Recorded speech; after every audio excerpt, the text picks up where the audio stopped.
I remember when years ago, early year of 2016, where I was in a prayer garden in University of Calabar. Shout out to the prayer garden community in the school that enables people to actually go into a very nature-filled environment and connect your heart to God and pray.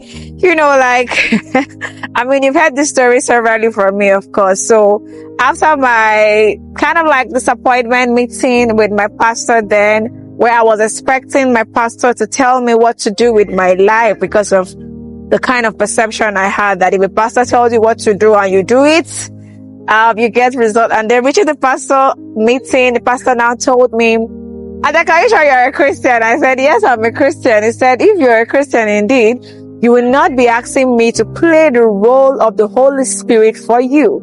So you mean if I tell you what to do, you're going to do it straight up? I like, yes, sir. He said, why? I said, because I feel like God will talk to you and tell you what I should do. He said, God will also talk to you. You have the same access.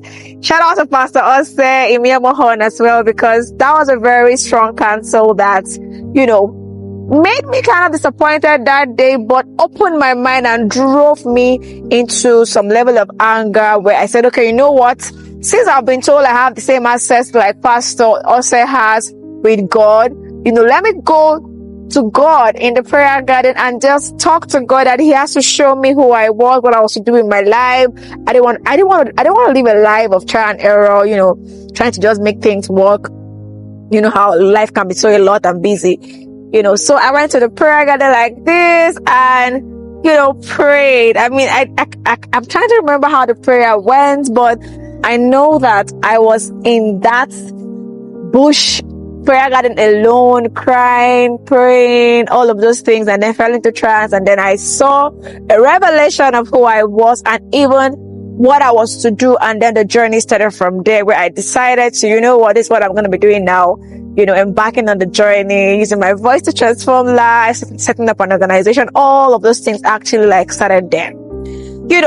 So why am I sharing all of this? It's one thing to find you. It's one thing to be sure about who you are. You've heard directly from God what you should do, how you should do it, maybe most of the time. But a lot of times, that clarity doesn't come at once. You see, purpose journey is a movement. It doesn't just come clearly at once. It's one step at a time. As you take a step and keep going, it gets clearer and it gets clearer. But now, I made a lot of mistakes at the beginning when I started my organization, from maybe how to raise a team to how to even keep a team.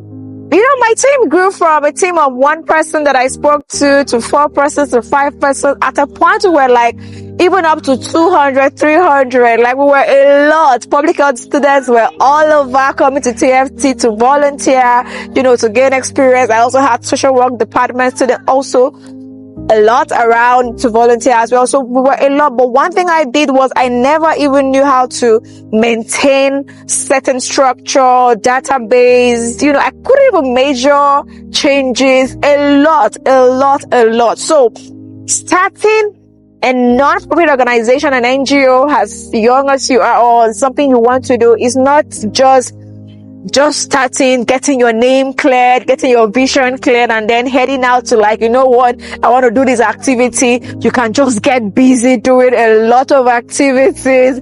You take pictures. Now people are in more exposed era. You know how to take your pictures, tell beautiful stories, do videos, all of those things.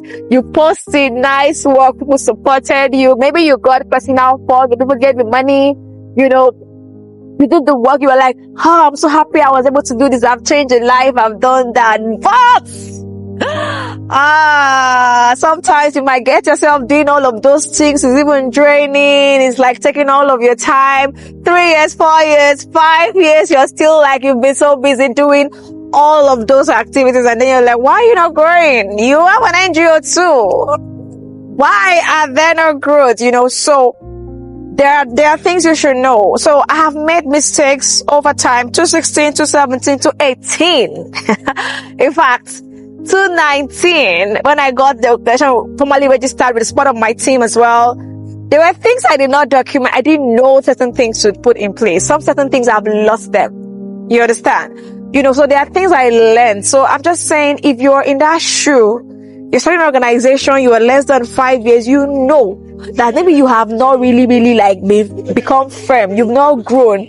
Talk more of, even some people don't even identify what thematic area should their vision, where does it fall under, what kind of programs are they doing. You're just busy doing activities and a whole lot of nice things, but nice things is good, but that is not how it works.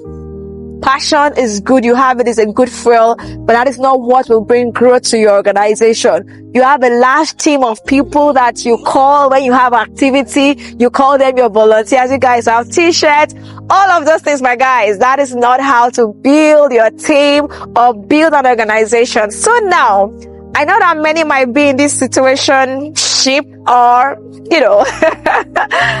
but I don't want you to go through that struggle alone. I don't want you to just be in admiration of looking at others that are getting it right. Like, how did they do it? Oh, they are so good. Save yourself the time, right? Now there is an academy. Save yourself the time. Come. Let us show you. I'm willing now to show those that are ready, that don't want to make that mistakes.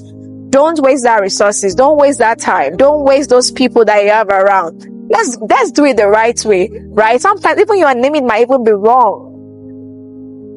Your vision is not clear. Like, I know how many times I rewrote my vision, to the simpler version that it is right now. It takes a whole lot of information, of knowledge, of things you should know and how to go about it to get certain things right. There is a how to go about it. So why do you want to also do trial and errors? Come. Cut yourself all of those stress. Come and sign up. Classes will start in from September 20th. Date has not been fixed yet, but I'm saying get yourself signed up in the academy, especially if you have an organization that you are still just activity based around there and you want to get it right. There are things I will tell you, there are things I will show you, there are stories I will share with you.